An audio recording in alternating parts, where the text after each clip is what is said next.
Next order of business in our sound off. Mel Kiper Jr. joined us yesterday and broke the internet with his reaction to Carolina's benching of Bryce Young. Everybody said he's got this great infrastructure in Carolina around him, right? With the head coach, the coordinator, the quarterback coach, everything's there, the senior assistant, everything's in place. And then you see him beat C.J. Stroud on the field as a rookie, right? If you take out the 3 games he threw multiple interceptions, he was 5 touchdowns, 6 touchdowns, 3 picks, okay? Had some decent games last year, okay?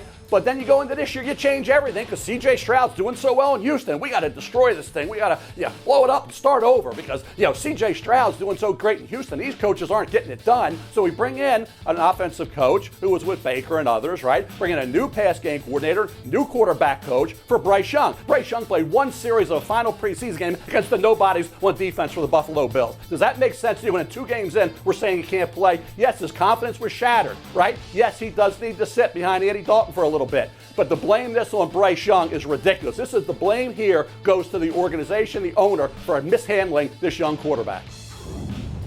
That's a Mel masterpiece. He said all of that and did not take a single breath the entire time he was doing it. And look, I mean, Paul Feinbaum, if you were with us earlier this morning, went in that same direction. This is not about Bryce Young being a bust. I have no idea how good Bryce Young is or someday going to be or could have been or whatever the case is. The reality is, and I would agree with what Paul said, I don't think anyone would be able to succeed in the environment into which he has been placed. We've covered this for the last couple of days, and one of the things, and we've been pointing out all the terrible decisions that David Tepper has made. Yes. And one of them that we haven't highlighted is he hired a coach, and the coach didn't want the quarterback. And he went and got the quarterback that Frank Reich didn't want. Yep. And said, hey, Recipe for you disaster. guys figure it out. And then after 11 weeks was like, all right, Frank, you got to go. Ridiculous. And it's just, to your point, there's very few people that could have had success, if anybody could have success in this situation. So that's one way of looking at it, and I feel like most people look at it that way. Hawk, you might see it a little differently. I'm just saying. Every sane person on earth. Listen, I completely agree with everything that is being said. However, full stop, right? The situation that Bryce Young has been put in would be hard for any player on earth. There's no continuity. You're learning multiple offenses, coaches coming in, coming out, all while you're trying to adjust to grown men playing football and feeding their families, which is so extra intense than what you've seen in college. Sure. I can't even explain it.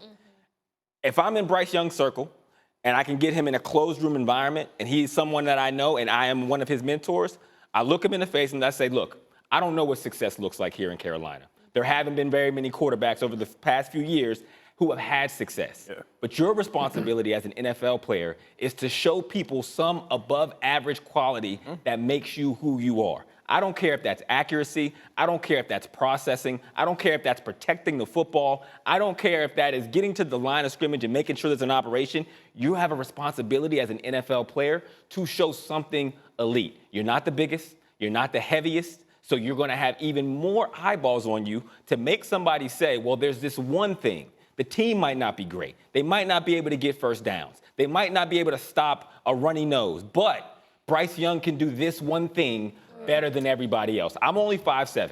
But when you look on the film, you know that there's nobody I was scared of, and I was the quickest person on earth. That I genuinely believe that. So there was something that they could say, well, he's not going to be very good at jump balls. He's not going to have a very good catch radius, but if he's so quick that nobody's ever around him when he catches the ball, that'll answer it. To your point, that's what Bryce Young needs. The comp here, with all due deference to you, is to Kyler Murray. Absolutely. They play the same position, right? No question. There are obviously special things that you see in Kyler Murray that make you say, yeah, he's small, quite small for the position, but he does this and this so well that if he can stay healthy, he'll be successful. Have you not seen that from Bryce Young? I have not seen it yet. And that is probably more of an issue to the confidence. Kobe Bryant said, a lack of confidence is a lack of preparation. That is on the Carolina Panthers for not having given him the preparation he needs, but it's also on Bryce Young as a player to say, listen, man, this is the league. Sometimes you end up in the incredible organizations with incredible receivers and incredible defense, and then other times you're here. What your responsibility is to always put your best foot forward for the name on the back of the jersey, regardless of the name on the front of the jersey. So this is why every draft season I always tell kids, do not pray to go number 1. pray to go to the right organization for you, the organization that will develop and think of the 10-year plan for your career. Because what you were describing is the financial piece of people's jobs are on the line. And that's why something had to be done.